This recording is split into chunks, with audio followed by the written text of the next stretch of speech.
Howard Shore is a film composer and orchestrator born in Canada in 1946, whose musical education started at the age of 8. And by the time he was 17, the die was set. He wanted a career in music and studied music at Berklee College of Music in Boston. Noted for his eclectic range in film music, he has worked with directors such as David Cronenberg, Tim Burton, Martin Scorsese, Jonathan Demme, and for Peter Jackson, where he composed the scores for all 3 Lord of the Rings films, including the Hobbit trilogy, and winning 3 Oscars for his Lord of the Rings works. In this interview, reproduced here in audio, courtesy of the Oxford Union, he talks about some of his films he has scored for and explaining his methods and fielding questions from the Oxford Union's audience.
Thank you so much for joining us today, Howard. It's really a pleasure to have you. Just to explain a little bit how today's event is going to go, Howard has kindly provided some clips of movies that he's composed for, and Howard and myself will discuss some of those clips before opening up to the audience for questions for the last 20 minutes. So perhaps you want to start by introducing what we're first going to talk about. Yes, I can do that. Just want to say it's wonderful to be here, and thank you for Chris and the Union for inviting me. The idea of the clips, last time I was here I didn't show any clips, and I did a talk at Juilliard a few years ago, and Milton Babbitt was there at the talk, and I brought a lot of scores, mostly from the trilogy, and it was a composition class, and everybody was looking at these scores, and I didn't play any music, and Milton Babbitt kept saying, "Where's the music? Why are you playing the, pieces from the music?" So I thought today, because we're discussing film and image and music, that maybe we should begin by looking at some imagery from film, and it'll spark some discussion with Chris, and I can tell you a little bit about why I brought certain clips. So the first piece we're going to listen to is from The Silence of the Lambs. It was directed by Jonathan Demme. It's a great director who we just lost just quite recently, tragically. A great director, and he created this film in '91.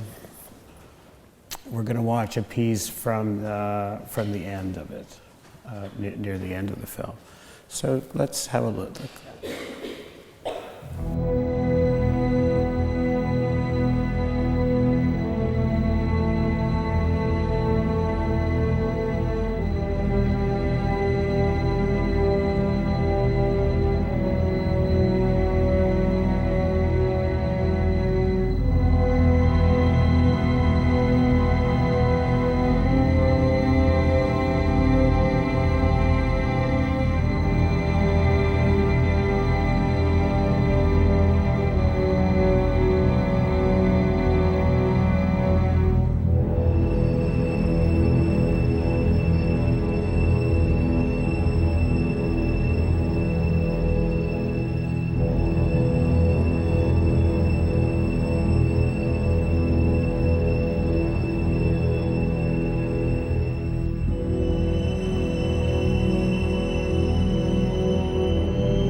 Catherine, I'm gonna get you out of there, but right now, you listen to me.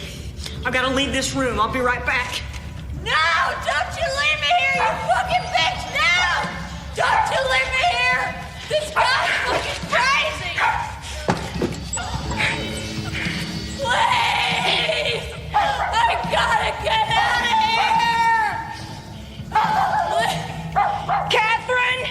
The other officers will be here any minute now! Wait! Don't go, please! Quiet!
Thank you for playing that. And one of the reasons I like to show this particular clip is that it's a good example of the use of silence in films, and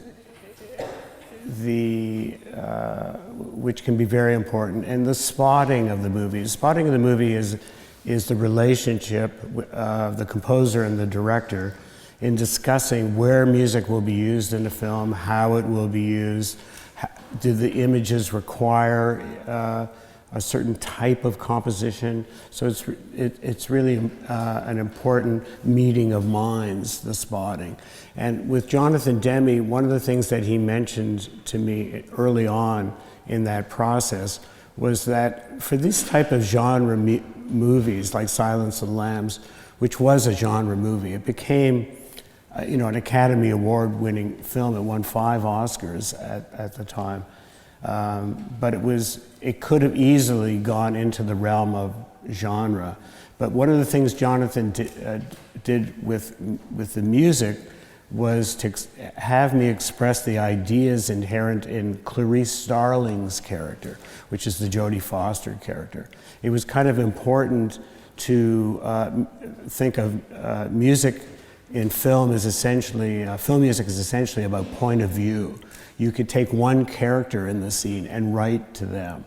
Generally, in genre movies, the composer would write to the monster, which would have been the Lecter character, played by Anthony Hopkins. In this case, because I wrote so dramatically for the character of Starling, I think it opened the movie up to a much broader audience and allowed people to connect to that character. And you hear that in the music in this scene, beyond the nice spotting of the silence at the beginning and just hearing the breathing, which if you know this film, the scene is very intense. And then by the time the music starts to come in at the end, it's mostly connected to the dramatic world of Starling's character, and it's expressing her emotions. One of the concepts you picked up on there was the point of view, and you gave one example of the point of view of a character and basing the music around that. What other factors come into play when you're trying to bring about sort of this point of view of the music? Well, you could just choose the expression in the scene, the point of view that you want to bring out with the music. Otherwise, why have music in the scene? Why is it there? What is it really accomplishing? What aspect of the filmmaking process is being enhanced by the use of the music? I mean, to create good films, you want good balance of all of the elements in the film. And film music is just one part of it, along with the cinematography, the editing, the acting, the directing, the screenwriting. So I think, point of view is very, very specific. I know with the, in a lot of films, like with Lord of the Rings, the point of view is quite often is clarity of storytelling. Whereas in the Cronenberg films, quite often there was ambiguity, which was really part of the filmmaking process, and you didn't want the clarity. You didn't want point of view. You were more writing music for a more atmospheric type of world and expressing more depth into the story in a kind of whisper. What the composer could do to the audience to kind of broaden the frame. Yeah. Do you think there's a better way, or which do you think is the best way? Do you think music should try and add clarity, or should it be ambiguous, or is it really just a case-by-case basis? Absolutely. I think it has a lot to do with the storytelling, and how it has to do with the screenplay. For instance, in Lord of the Rings, one of the most complex fantasy worlds ever created, right here in Oxford, by the way. So, we are going to mention it, and it's important that it was written here. But it was, a tremendously complex world that Tolkien created, and he created dualities. He didn't just show you one elf world; he showed you Lothlorien and Rivendell. You know, so he broadened the scope of this whole world that he created.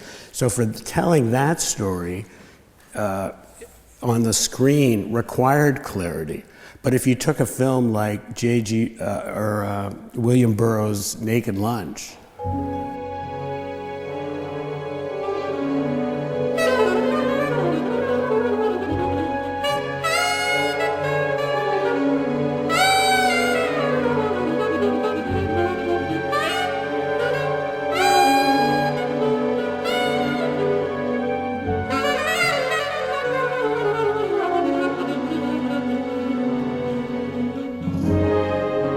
which didn't want clarity of storytelling. It's a story that's meant not to be entirely clear. It's like you watch it and you enter the world of Burroughs and Inner Zone in a way that the ambiguity is for you to decide how you want to feel about that story and those scenes.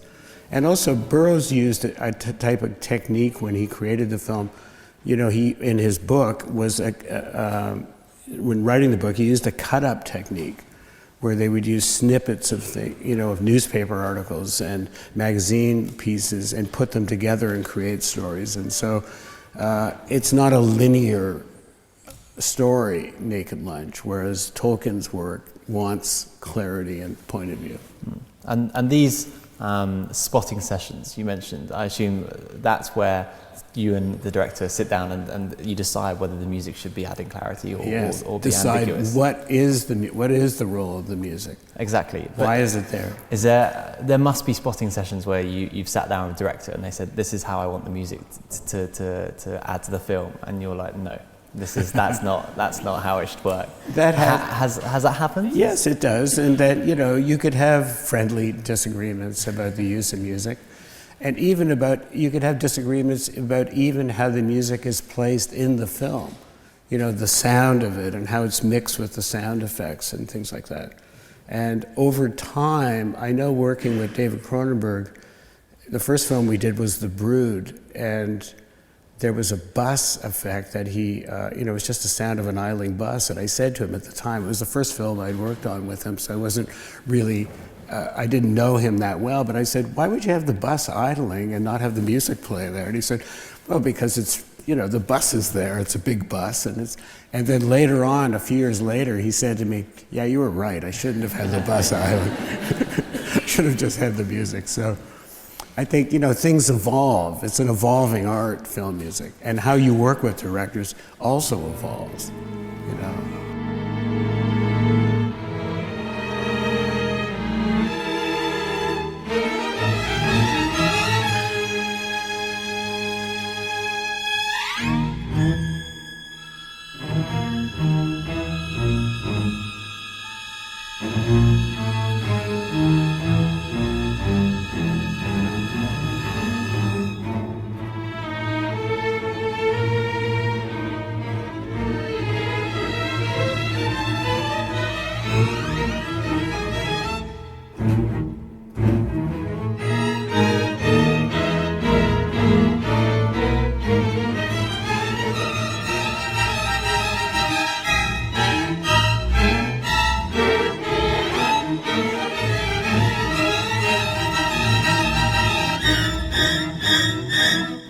Now, should we have a look at the Ed Wood?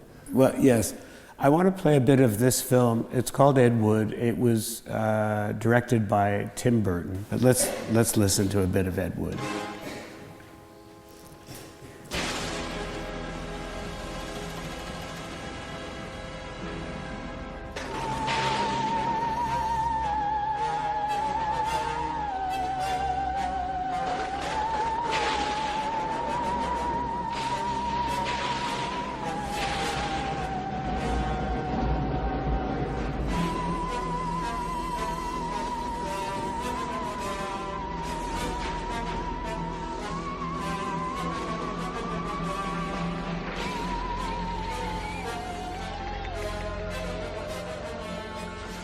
Greetings, my friend.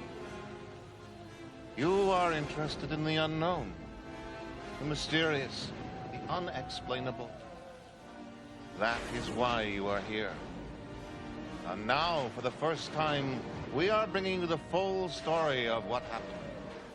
We are giving you all the evidence, based only on the secret testimony of the miserable souls who survived this terrifying ordeal. The incidents, the places. My friend, we cannot keep this a secret any longer. Can your heart stand the shocking facts of the true story of Edward D. Wood, Jr.?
Good.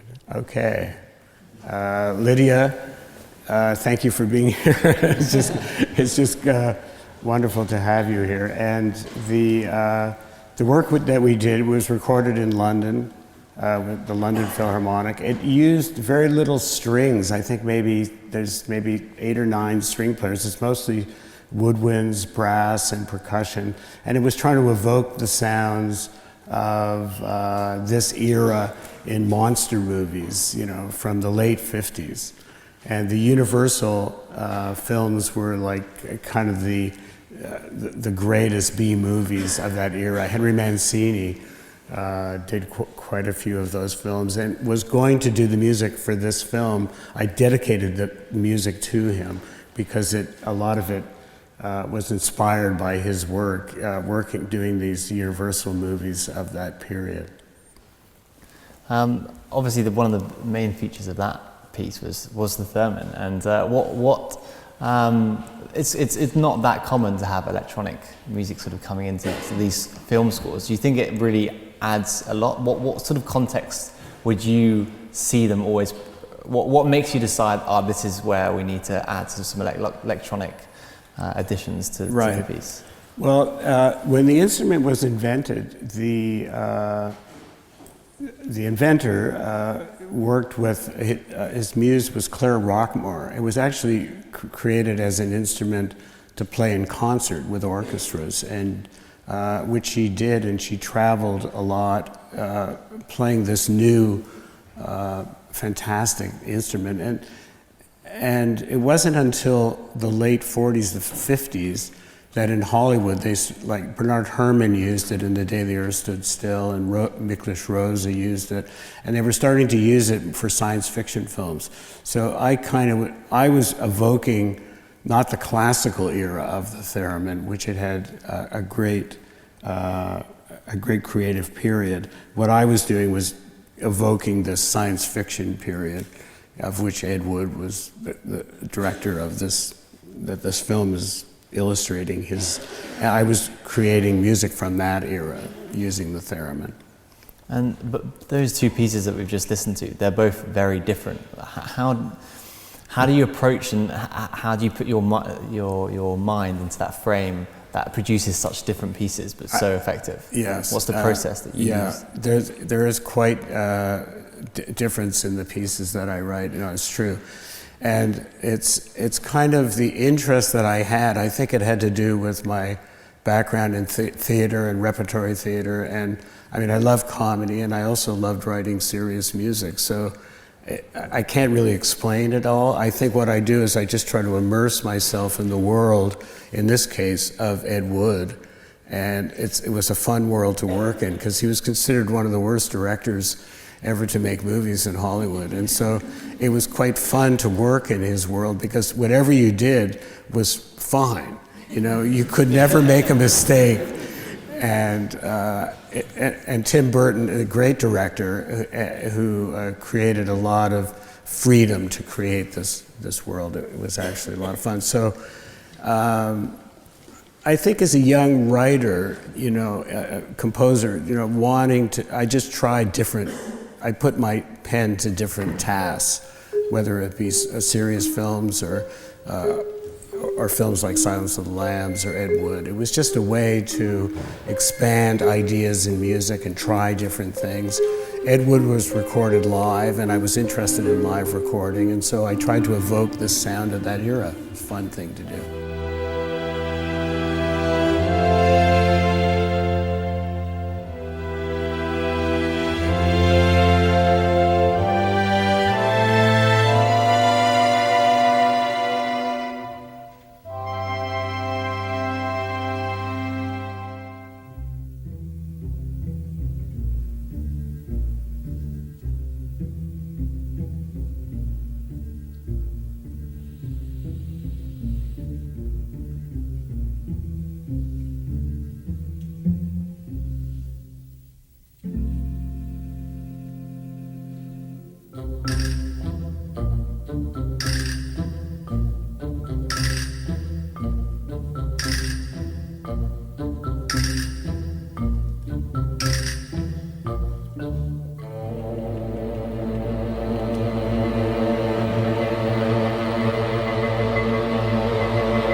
In both of those clips as well, you just said it yourself that you try different things, you try new things. Yeah. Is that not a dangerous line to tread? Because Obviously, it was effective in these cases, and you are fantastic. But when you were trying these new things, did you ever think, okay, this is too radical? I've gone too far here. I was always up for new. the challenge. I know in 1986, I did a movie with Martin Scorsese, After Hours, which was an all-electronic score.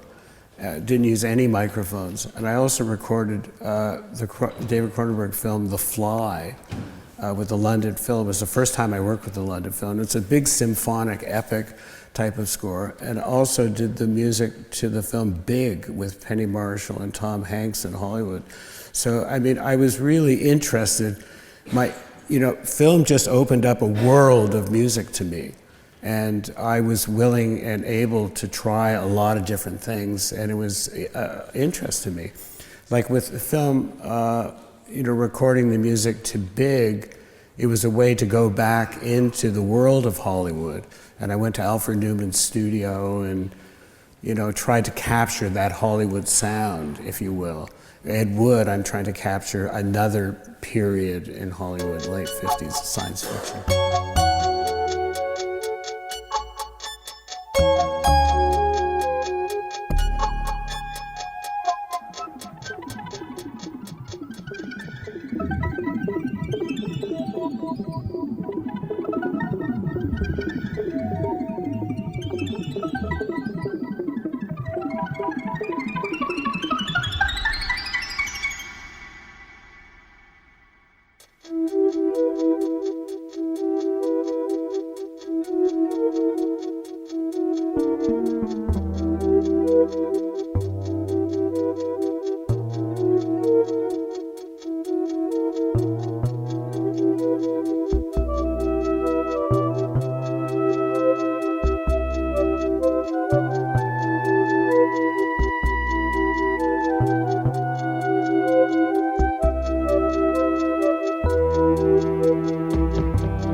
Look at the next clip. You want to watch the Aviator? Yeah. Okay.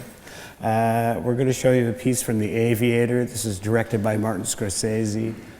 I think it doesn't need too much. It's a flying sequence, but let's run that.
Here was the reason I like this to show this clip is that it's expressing an era also in Hollywood in the same period as Hugo, which was also a film I did with Martin Scorsese.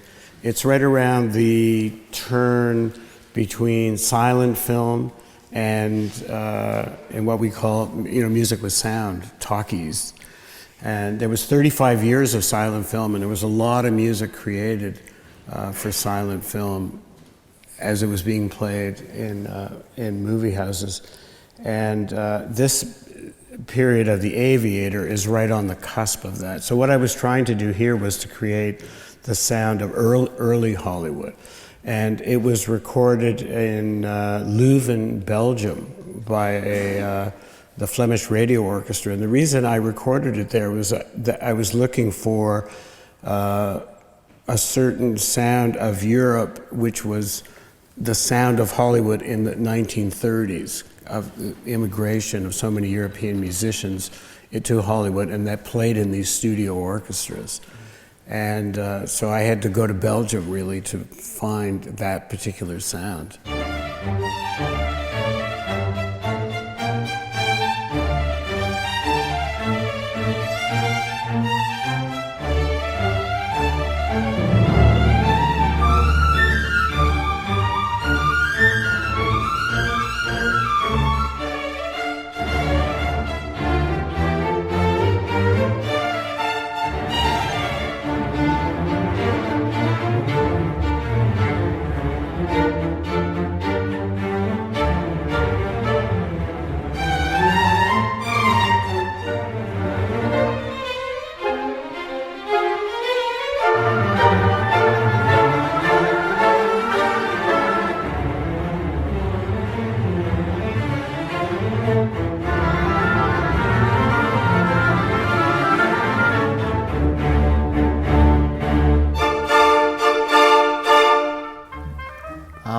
I have to ask, like, all three of those movies are so different. I sound like a bit of a broken record now, but when you are choosing to do those sorts of movies, what stands out to you when you see a production or see an idea? And that's what I want to write a score for, a piece for. Right.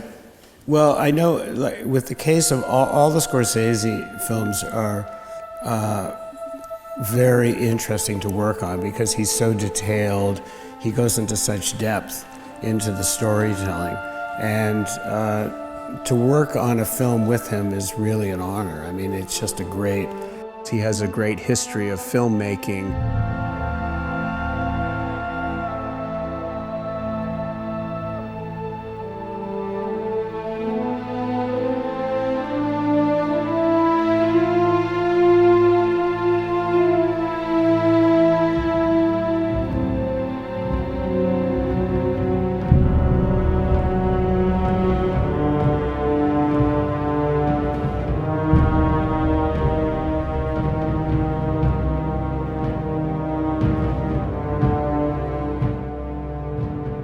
Whenever I receive a call from him, whether it's Hugo or The Aviator or Gangs in New York, you want to go into that world. I do a lot of research on when I work on Scorsese's movies, and I'd say there's probably about a year of work in each one of those scores to really research the era, find the right orchestra, the right recording sound for it. It takes quite a while to develop.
So it's mostly down to the director, is that? Well, in the case, I mean, Martin Scorsese, one of the best directors in the world. So yeah, you want to work with great artists, and I think that the story is very important to me. But the working relationship with the other filmmakers is important.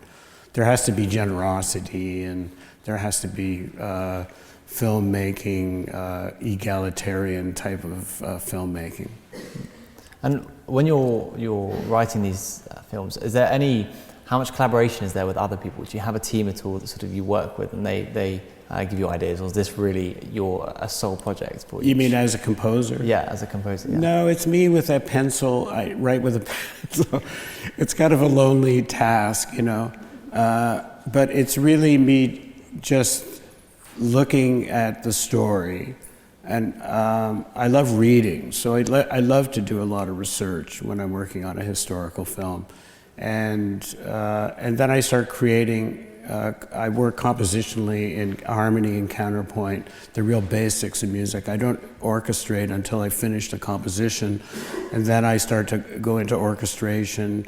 And in the case of a lot of these films, I orchestrate them myself and conduct them, and it varies from project to project. But I like to control as much as I can of the music to keep it consistent and keep the quality as high as I can. Okay.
I think what's clearest with Lord of the Rings is the amount of time that you put into researching the film and the background.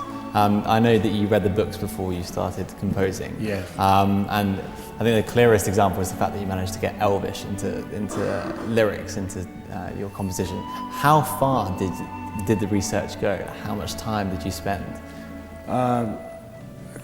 The entire piece took almost 4 years to write. Each film was a year, and then there was an extended version as well, which was another 3 months. So 3 years and 9 months in Middle Earth for Lord of the Rings. The film actually, when I joined the film, I think the process had already been underway at least 3 years. And I had good collaborators. You know, Philippa Boyens was one of the screenwriters, was had a real interest in ring mythology on a scholarly level. So she taught me a lot about inspirations for the story. I learned a lot of the background for it, and of course did a lot of reading about Tolkien's life and his life here and his experiences in the war and the things that that set him on a course to writing this after he wrote The Hobbit. I believe he spent 14 years writing the work, and we spent about 7 in total, creating the film. So not maybe half as long as he spent writing the work. Is it your proudest piece? Well, it's a piece that included everything I knew about music. It came at such a great time for me when I had the experience, and I had done many recordings before it, and so I was able to use. I was in my late 50s. I was maybe mid-50s, about 55, I think, when I started on it. And so I had a lot of experience with orchestral orchestration, with conducting, with live recording. The piece was written for the London Philharmonic, an orchestra that I had worked with and recorded with for 15 years previous. And so it included everything I knew from my interest in opera, Italian opera, and then into German opera. It included everything I knew about orchestral recording, about orchestration, about composition. The compositional techniques used in the piece went from Bruckner to Penderecki into the modern techniques of 12-tone music. So it allowed me the entire world of music. It was written for 230 musicians, 96-piece symphony orchestra, 60 to 70 voice choir, a boys choir, London Boys Schola Choir, and many instrumental soloists from all over the world, all 4 points of the compass. And composing The Hobbit, was that much different, or did you try and bring anything new, or did you think, actually, Lord of the Rings has done well enough, let's stick to... Well, it was a way back into Middle-earth, and frankly, I loved writing in the world so much. I think I connected to Tolkien through his love of nature, because Lord of the Rings is essentially a story about the battle, the struggle to preserve nature, everything green and good. And I live in an oak wood in New York, and I'm very connected to nature every day. And I think that connection that I had allowed me to create an image of his world in music. It was important to me to be able to read his work, which I was doing all of the time, continually reading it, the book, and studying the film. The Hobbit allowed me another window into Middle-earth, and it was wonderful to take that journey with Bilbo, and it was another way for me to create music in Middle-earth. Fantastic.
Right, I think now might be a good time to open up to the audience, if you're okay. So let's start with you on the blue jumper.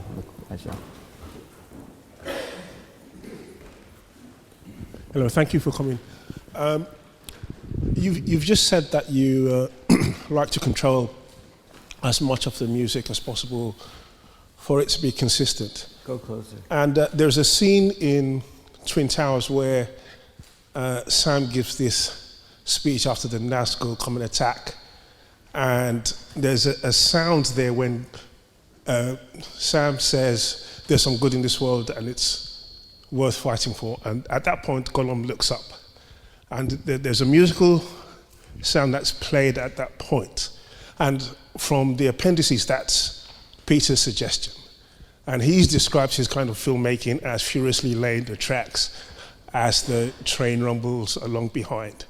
So how do you keep up with that kind of pace when he's firing all these suggestions and there's constant changes? How much control do you really have at that point? Thank you. Right. What I'd like to do is work with the editing as it's evolving.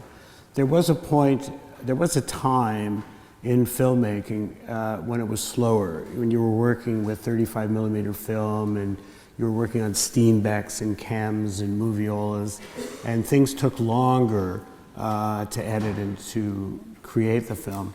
But now, once it went to digital technology, everything sped up quite a bit. So, and changes could be made later on. It was easier to adjust the film and keep editing it. So musically, you've got to be prepared to be able to edit the music either in a live situation. The wonderful thing about Lord of the Rings is that if the movie changed and I had already recorded the music for that scene, I went back and re-recorded it to the new edit. So it was perfect as we could make it. That was really our goal at the time. Not all films can do that. I mean, there's a certain cost and expense to doing that, but that's what we were trying for. We were just trying to make the best film we possibly could.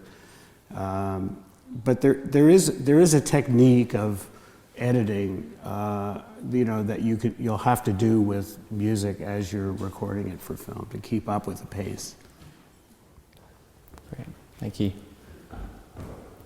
Yeah, let's go right to the very back. Howard, thank you very much for coming in. I've really enjoyed some of the things that you've had to say, particularly at the end, Lord of the Rings. I think Chris was right in saying that there was a definite shiver around the room. A few times I turned to my friend next to me during your talk and I said, there is something very distinctively Howard Shore about this music. Obviously, we've already established that every piece that you write is very, very different and subjective to the film. But I just wondered what you think is particularly distinctive about your music, universally distinctive about your music throughout your career as compared to other composers for film. Right.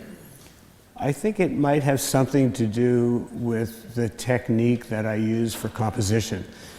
Because I learned to write with a pencil. I studied the clarinet when I was young, when I was 9.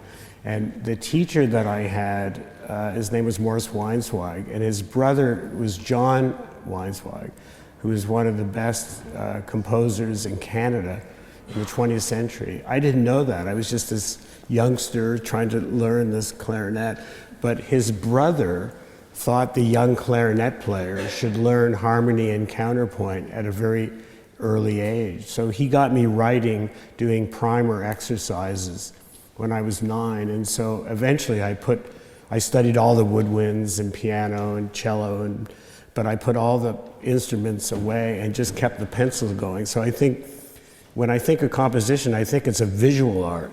And I think any sound that I'm creating is just being created on paper with that pencil. So there might be some artist aspect to it. I am assuming that might be the reason that things become a certain way, and their signature because of the writing, of the graphic nature of it. Thank you. Yeah. Yeah, let's go to you in the green jumper. Yeah. Sorry. Hi, I'm a music student, and I'm taking a film class this semester. And actually, for next week's lecture, we've been asked to watch Fellowship of the Ring. And I was wondering if, for the question that we have to answer for this, if you could give me some insight. Okay, I'll try. Okay, so the question is, in a fantasy world where any music is possible, what do the different races' themes... I can't read my writing, sorry. How do the different races' themes come about? So how did you, in a fantasy world where you could pick any music, how did you decide that Gollum's theme was going to sound like this, the Hobbit's theme was going to sound like this? I see. It's somewhat intuitive. Some people have asked me that before because I didn't set out on a pure plan of themes and motifs. And I felt that there was certain, I did it, I think and I've mentioned this, and I did it as in terms of clarity of storytelling. Like Gandalf doesn't have a theme in Fellowship of the Ring, but Gandalf is a messenger, he's mysterious. A theme would have made him more, would have given him more clarity, which I didn't want to do. I wanted him to have that mysterious aspect to it. I didn't give a lot of characters' themes in Fellowship of the Ring. They had more to do with cultures, like Lothlorien. I wanted to make sure there was a clarity between Lothlorien and Rivendell, in particular. Because Tolkien, he broadens Middle-earth by showing these dualities. He doesn't just show you Rohan, he also shows you Gondor, two worlds of men and two worlds of elves.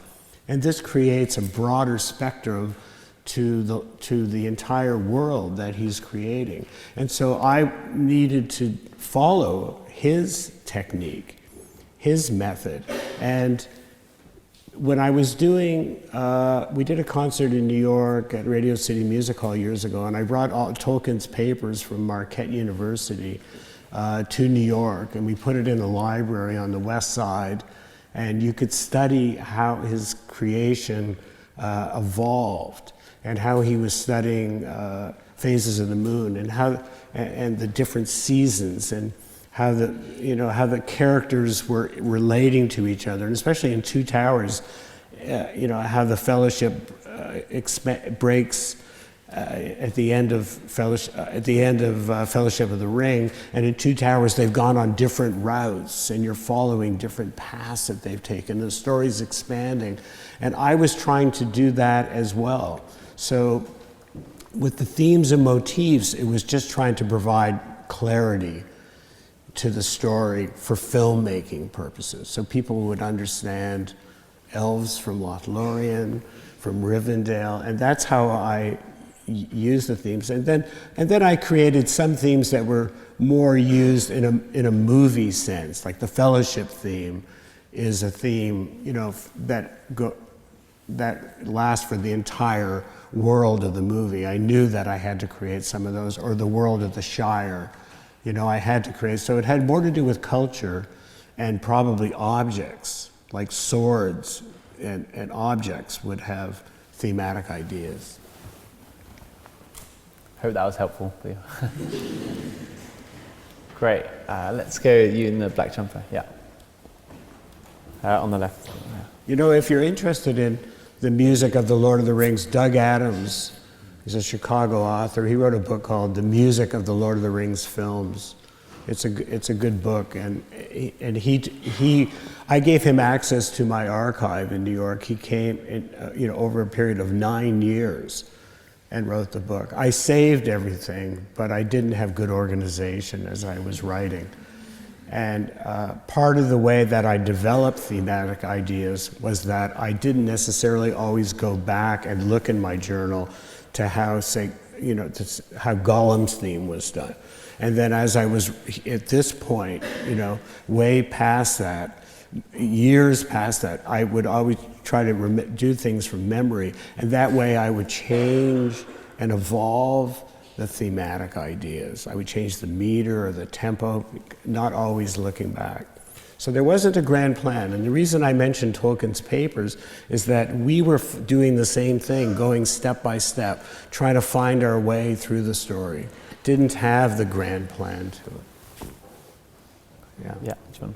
Thank you. One thing you mentioned about building such a big piece like Lord of the Rings is that you get to include different guest vocalists and instrumentalists, a pretty diverse set too, and it really helps that, you know, there are moments like the Lament to Gandalf, which is very sort of sad and somber, it has a vocalist on it, or Gollum's song at the end of Two Towers, which is really foreboding, and I think those are some of the best, for me, those are some of the best moments of the soundtrack. When it came to deciding what themes were going to have vocals on them, and when it came to the selection of the vocalists, how did that process go? You mean how was the use of the vocals, of the words used? Yes. Early on in writing Fellowship of the Ring, in a discussion that I had with Philippa Boyens, I talked about all of the poetry and song lyrics that are inherent in Tolkien's book, in The Lord of the Rings. And I thought, was there a way of putting that, when you're making a film, you can't always stop and read a poem or sing, sing a song. So was it the idea that I had of being able to put the words back in was through the use of the choir and the use of the voice. And also with Lord of the Rings, I was trying to create a historical piece, a piece that had a sense of antiquity, describing a world 4,000 to 5,000 years ago. And of course, I was using instruments from all over the world, and sometimes primitive instruments from Africa and from India and Far East, to describe this world, but also the voice, as we know, was one of the earliest instruments. So by using the voice of the choir and the soloists and the boys' choir, it was a way of putting all of Tolkien's languages back into the film, but in a very subtle way because they went into the score. So the choirs are singing in all the Tolkien languages, Sindarin, Quenya, Andunaic, Black Speech, Dwarvish. Those are all Old English, that's all inherent now in the film, all sung by the choir and the soloists. We used, David Sallow did the translations into Sindarin and Quenya. He did all the translations from the English. And Rushing Carty was an Irish linguist. She taught the choir and the soloists to sing correctly in those Tolkien languages. Because when you watch any of the film made by him, he was very interested in not only in the writing of those languages, he was an expert, as philologist, in the creation of ancient languages, but he was interested in what they sounded like particularly. And that's a unique thing. So we wanted to make sure we were correct in how the choirs were taught to sing. We did it with international phonetics. Yeah. Thank you. Yeah, let's go to you, just there.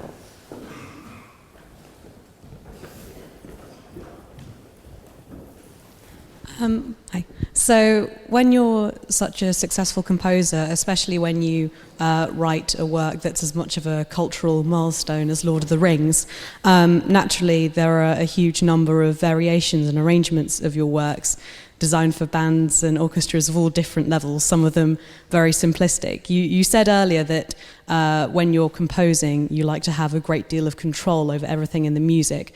So what's your reaction to these arrangements, some of them which might be vast simplifications? Is it frustrating, or do you sometimes wish, I wish I'd done that? Where do you hear them? Sorry? Where do you hear the arrangements? Like if you're playing the pieces in a band or an orchestra, right? And they're not the original score, right? Well, the music is published in a sense, so that people can buy the music, and like any music, from the classical era or from jazz or popular music, people can do their own versions of those songs and of the music, and it's quite fine to do it. You hope for the best. You hope that they're going to be, that they're going to treat the work well, and in most cases they quite do. I think with this music, because it was put out on recordings and you hear it in the film, people are so familiar with it because of that other people who enter into the world of it, they use those recordings as the guide to it, as to how how this should sound. Great. I think we have time for one, maybe two more. Yeah, let's go to you in the blue check shirt.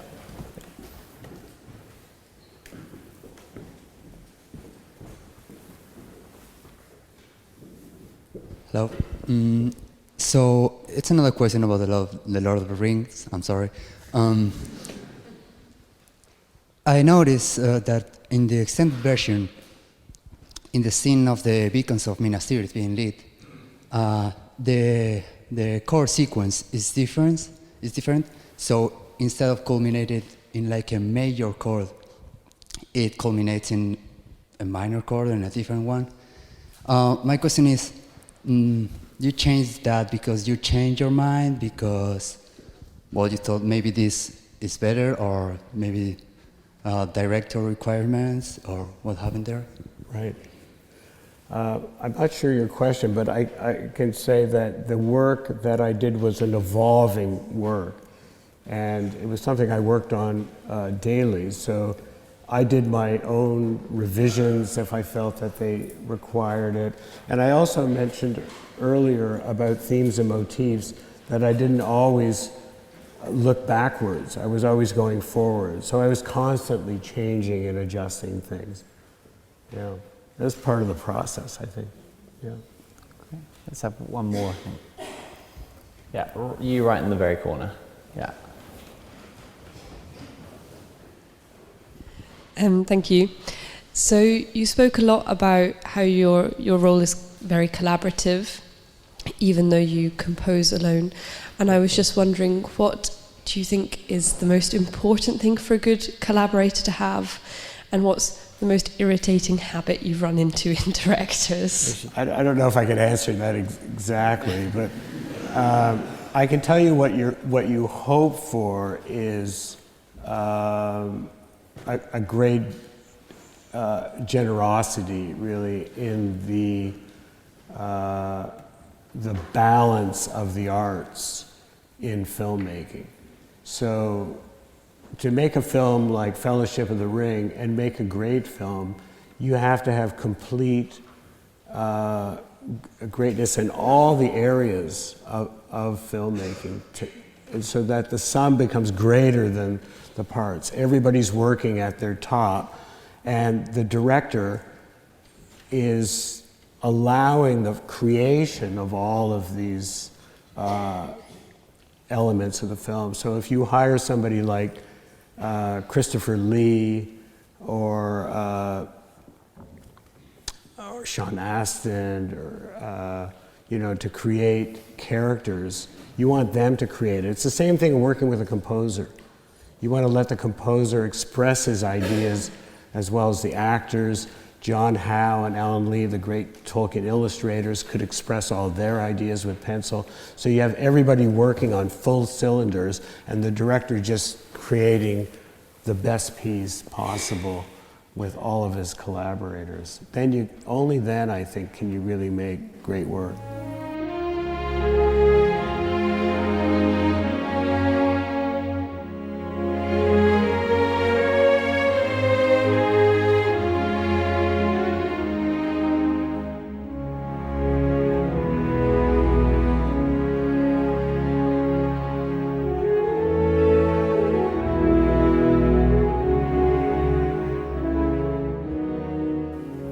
Great. Thank you so much. That's all we have time for. Please join me in thanking Howard Shaw.